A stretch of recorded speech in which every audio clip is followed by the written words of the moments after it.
Hello, I'm Chris Barker and welcome back to another album review. Today I'm going to be reviewing David Bowie's Fjord studio album, 1970's The Man Who Sold the World. This album embraces a gothic feel throughout, something that blends well with this album's horror rock textures. Now I'm going to jump right into it and go through the album song by song and then give my thoughts on the album as a whole. The Width of a Circle starts the album off with a great guitar riff. The earlier part of the song has a bit of a jagged feel to it, very hard and loose in delivery. After a while, the song goes into a decent guitar solo and we get some abstract vocalizations from Bowie. After this, the song picks up tempo and changes key into a more fluid section. During this part, there are some calm response vocals. Before the song ends, there are more of the earlier vocalizations. This song introduces the lyrical style of the album really well. There's heavy use of imagery, pseudo-religious themes, and an obscured meaning. We saw Bowie start to dabble in this style on last album, but on The Man Who Sold the World, every song is open to interpretation, and nowhere is this more apparent than on The Width of a Circle. All the Madmen is a morbid song about a man confined to an asylum. It's unclear whether or not the man is actually mad or not, but he seems to be confined partially because he doesn't conform to societal norms. In the end, the man decides to not try to even seem to get better, as he would rather stay in the asylum. This is a bit of a grotesque lens to look at the world through, but it makes sense in context of the late 60s, early 70s view of increasing government oppression. It can also be viewed in context of the feeling that took over in the late 60s that the countercultural dream had died and the establishment had won. Musically, the song is a kind of twisted rock ballad. The guitar is decently hard, but not too heavy, just enough to be unsettling. There's also some mind-bending stuff going on with the bass line in here. The real highlight of the song, though, is Bowie's lead vocal, which has a listless quality to it that is rather unnerving. Bowie might do camp horror on Diamond Dogs, but on all the Madmen here, this is the real deal.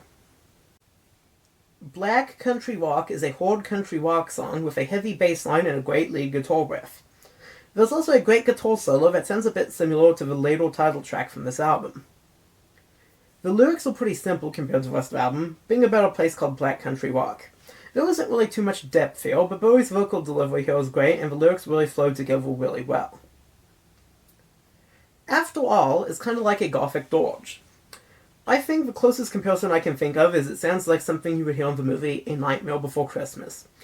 You've even got some weird backing vocals that are supposed to sound like a group of people, probably children, being led by Bowie.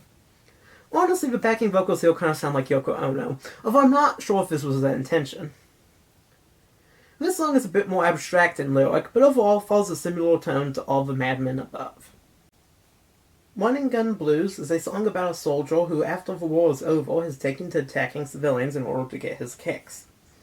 This song has a pretty straightforward delivery, although the drum work is pretty good at imitating the sounds of fire. The lyrics are somewhat interesting, but Running Gun Blues is probably the most forgettable song of the album. Save Your Machine is this weird sci-fi tale. In it, humanity creates a machine to lead them to peace and prosperity, but after world peace is achieved, the machine goes mad with boredom. This is some high-concept stuff here, and it fits in surprisingly well on the album. Bowie uses the same type of gothic ballad delivery here as he used on several of the previous songs, and it works excellently. She Shook Me Cold is the lusty song of the album. I don't really know how to describe it other than that. It's one of those man gets blown away by woman type of songs, kind of like something Prince would do. The delivery is pretty straightforward, except for a psychedelic breakdown towards the end of the song. This style of breakdown had already kind of ran its course by this point, and it's not one of the better examples of the style. The Man Who Sold the World features a great guitar riff throughout and another great bass line. There's also some interesting percussion going on here. Bowie's lead vocal throughout is very dreamy and listless. Towards the end, we have a section that acts as a coda to the song, where Bowie does exotic-sounding vocals that are layered over each other using studio effects. This helps to give the song a paranormal and foreign feel to it. The lyrics are great too, very obscure yet very memorable. Throughout the song, Bowie seems to be conversing with a kind of doppelganger or con man who is the titular character. What all this really means is unclear. Everybody is always coming up with a new interpretation of the song every other week. Regardless of a true meaning, this is a song heavily steeped in imagery and better for it. The song goes through several key changes, but one constant throughout the song is that it remains great throughout. The Man Who Sold the World is probably the best song Bowie had put out by this point, and even today they will stand out in his discography.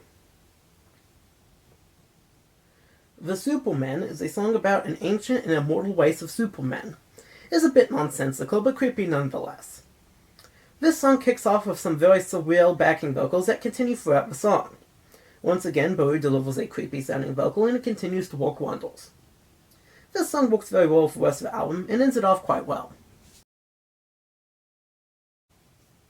Alright, that's it for the song by song breakdown, so now before we go to my final thoughts of the album, let's look at my final scores of the songs. The Width of the Circle, 9 out of 10. All the Madmen, 10 out of 10. Black Country Rock, 8 out of 10. After All, 7 out of 10. Running Gun Blues, 6 out of 10. Save Your Machine, 8 out of 10. She Shook Me Cold, 7 out of 10. The Man Who Sold the World, 10 out of 10. The Supermen, 8 out of 10. David Bowie's previous albums were a bit shaky. You can see some flashes of brilliance leading up to this point, but they're often surrounded by pointless sophistry or uninspired backings. On The Man Who Sold the World, Bowie's previous problems are rectified. The production values and overall delivery increase in quality quite a bit here, mostly due to Bowie having something of a real band behind him this time. The songwriting has also seen a significant increase in overall quality. Gone are the attempts at variety and Bee Gees-esque folk musings. Here, Bowie has found a darker, more intriguing sound that he sticks to throughout this album to great success. The songs here are studded with great lines, and the Hodel Walk delivery helps convey the tone of the songs perfectly. The Width of the Circle, All of the Madmen, Black Country Rock, and The Man Who Sold the World are all classics of Bowie's catalog, although not all of them get talked about nearly as much as they deserve. So The Man Who Sold the World is the album where David Bowie found his footing, and the start of his miraculous 1970s album run. But most importantly, it's a great album on its own that works and that is engaging from track 1 through to the end. I'm giving it a 9 out of 10.